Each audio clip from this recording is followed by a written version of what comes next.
Hello everyone, कैसे हैं आप सब। तो भाई आज का जो टॉपिक है वो क्लास 12th का मैक्रो इकोनॉमिक्स का टॉपिक है। और मैक्रो इकोनॉमिक्स का कौन सा टॉपिक है? Money and banking. तो ये जो मनी एंड बैंकिंग में से जो टॉपिक लिया गया है, आज हम दो टॉपिक को कवर करेंगे। एक बार्टर एक्सचेंज सिस्टम, जिसको हिंदी में वस्तु विनिमय प्रणाली कहते हैं, और एक मनी यानी कि मुद्रा। तो दो टॉपिक हम कवर करेंगे। तो सबसे पहले हमें ये समझना है कि बार्टर एक्सचेंज क्या होता है। भाई आज से आपने कुछ समय पहले देखा होगा कि मनी का वैल्यूएशन तो था नहीं, यानी कि मनी नहीं थी, तो लोग एक्चुअली में अपनी नीड्स को पूरा करने के लिए एक दूसरे से गुड्स को एक्सचेंज करते थे कि भाई तेरे पास जो गुड्स है वो मैं ले लेता हूं और मेरे पास जो गुड्स है वो तू ले ले। तो बार्टर एक्सचेंज सिस्टम इसी का नाम है। देखिए, बार्टर का मतलब क्या है? वस्तु। एक्सचेंज का मतलब क्या है? बदलना, यानी कि विनिमय। तो बार्टर एक्सचेंज सिस्टम का मतलब क्या होता है कि it refers to the exchange of goods for किसके लिए? गुड्स के लिए। यानी कि जब हम गुड्स को गुड्स के बदले में बदल देते हैं उसे कहते हैं बार्टर एक्सचेंज सिस्टम, कह सकते हो, that is barter exchange system. Hindi में क्या लिखा हुआ है कि इससे अभिप्राय वस्तुओं का वस्तुओं के लिए विनिमय से है। वस्तुओं को वस्तुओं में बदलना बार्टर एक्सचेंज सिस्टम कहलाता है, यानी कि वस्तु विनिमय कहलाता है। एक चीज इसके अंदर और है कि बार्टर इकोनॉमी क्या है। देखो, बार्टर सिस्टम समझ में आ गया, लेकिन अब आता है बार्टर इकोनॉमी क्या है। तो वो इकोनॉमी जहां पर ये एक्सचेंज होता है, किसका एक्सचेंज होता है? देखो, गुड्स का और किसका? सर्विसेज का। अब भाई सिंपल सी बात है कि जिस जगह पर ये हो रहा है उस जगह को क्या कहते हैं? हो रहा है, जो चीज हो रही है वो है बार्टर एक्सचेंज। जहां हो रहा है उसे क्या बोलते हैं? बार्टर इकोनॉमी, जिसको हिंदी में बोलते हैं क्या? वस्तु विनिमय, नहीं सॉरी, वस्तु अर्थव्यवस्था। याद रखना, वस्तु अर्थव्यवस्था कहते हैं इसको। और याद रखना, इसी को हम सीसी इकोनॉमी भी कहते हैं, दैट इज कमोडिटी इकोनॉमी। याद रखना, दैट इज कमोडिटी इकोनॉमी।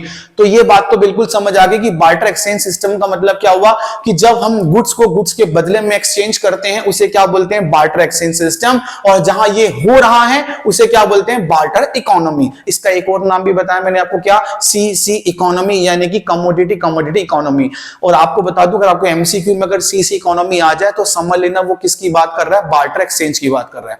लेकिन जब बार्टर एक्सचेंज होता था पहले के टाइम में, तो डिफिकल्टीज भी होंगी, प्रॉब्लम्स भी होंगी, या लिमिटेशंस जिसको हम कह सकते हैं।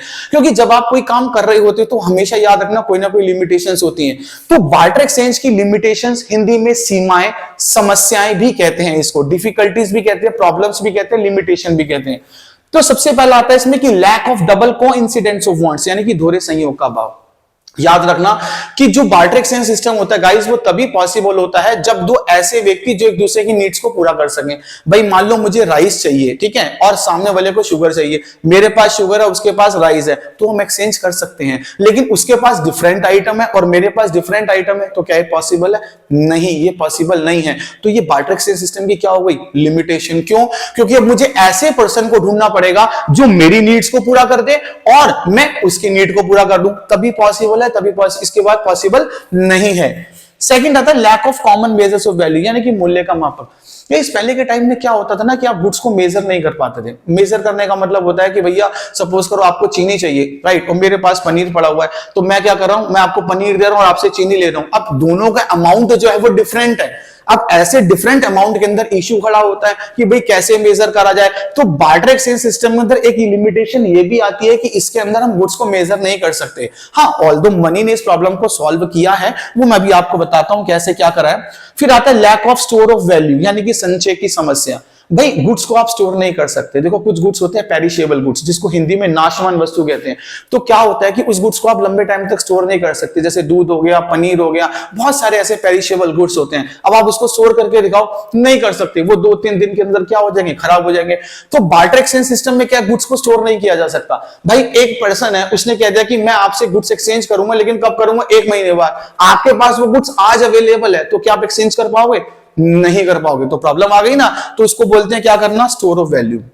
फिर आता है नेक्स्ट आता है lack of standard of deferred payment, यानी कि स्थगित भुगतानों का आधार। इसका मतलब देखो, स्टैंडर्ड ऑफ डेफर्ड पेमेंट, देखो जब कभी भी डेफर्ड का मतलब आ जाए तो समझ लो फ्यूचर में पेमेंट के लिए। भाई अगर आज आप किसी से पैसा उधार ले रहे हो तो आप क्या उसको गुड्स दोगे कि भाई ठीक है, आप मेरे पास अभी पैसा नहीं है, मैं आपको गुड्स प्रोवाइड कर दूंगा फ्यूचर में।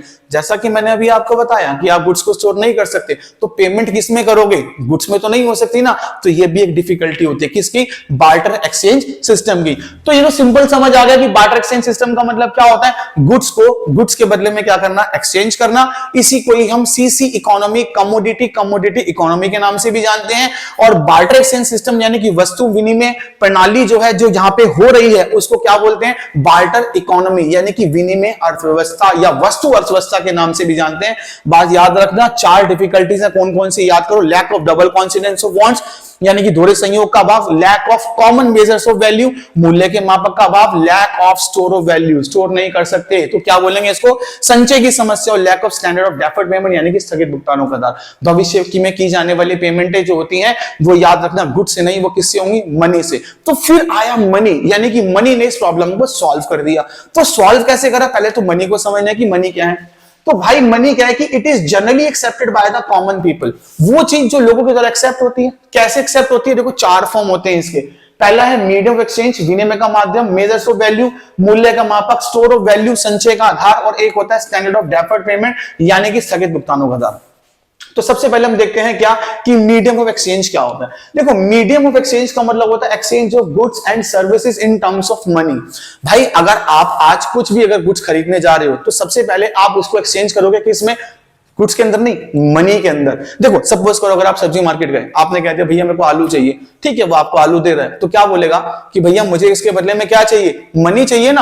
अब ये तो नहीं ना आप बोलोगे उसको कि भैया ऐसा है कि मेरे पास जो है वो गाय हैं, वो दूध देती हैं, आप मुझे आलू दे दो मैं आपको दूध दूंगा। That is not possible. आपने एक मूवी भी देखी होगी, हम आपके हैं कौन, उसमें एक गाना भी है, दूल्हे की सालियों हरे दुपट्टे वालियों, जूते दे दो पैसे ले लो। तो ये तो नहीं कहती कि जूते दे दो मेरी चप्पल ले लो, नहीं, क्या बोलेगी, जूते दो पैसे ले लो। देखो पैसे जूते का आ रहा है, यानी कि जो गुड्स को हम एक्सचेंज कर रहे हैं वो किस टर्म में कर रहे हैं, मनी के टर्म में कर रहे हैं। तो पहला तो समझ आ गया ना कि गुड्स को हम एक्सचेंज करेंगे किसमें, मनी के टर्म में। फिर आता है मेजर्स ऑफ वैल्यू। आज हम किसी भी गुड्स को मेजर कर सकते हैं मनी में। देखो जैसे केले को डजन में मेजर करते हैं, कपड़े को मीटर में मेजर करते हैं, किसी भी गुड्स को किलोग्राम में मेजर करते हैं, लेकिन इन सब चीज को किस में मेजर करेंगे, मनी में। कुछ भी गुड्स खरीदने जाओ आप, वो सिंपल सा बोलेगा भैया ये कितने रुपए का है, ये 50 रुपए का है, ये कितने का है, ये 100 रुपए का है। यानी कि उस गुड्स को जो मेजर किया जा रहा है वो किस में मेजर किया जा रहा है, मनी के टर्म में। तो 2 चीजें समझ आ गई आपको, एक आया मीडियम ऑफ एक्सचेंज यानी कि विनिमय का माध्यम, एक आया मेजर्स ऑफ वैल्यू यानी कि मूल्य का मापक। थर्ड वन आता है स्टोर ऑफ वैल्यू, यानी कि money can be stored for the long purpose, संचय का आधार। वो जितने टाइम तक आप पैसे को स्टोर कर सकते हो कर लो, कोई मना थोड़ी ना किसी चीज की। भाई आज आप गुल्लक के अंदर 100 रुपए डालो, निकालो उसको 10 साल बाद, 100 के 100 ही निकलेंगे ना, खराब थोड़ी ना होगा।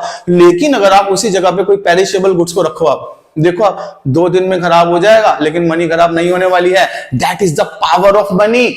और स्टैंडर्ड ऑफ डेफर्ड पेमेंट यानी कि पेमेंट इन फ्यूचर, किसी को भी पेमेंट करनी है या आपने कहीं को लोन ले रखा है या आपको पेमेंट करनी है तो किससे पॉसिबल है, मनी से। अभी मैंने बताया था कि वो गुड से पॉसिबल नहीं है, तो उसको बोलते हैं क्या, स्टैंडर्ड ऑफ डेफर्ड पेमेंट यानी कि स्थगित भुगतानों का आधार। अब इसकी सर डेफिनेशन फिर क्या बनेगी, भाई इसकी डेफिनेशन बड़ी आसान है, देखो सिंपल।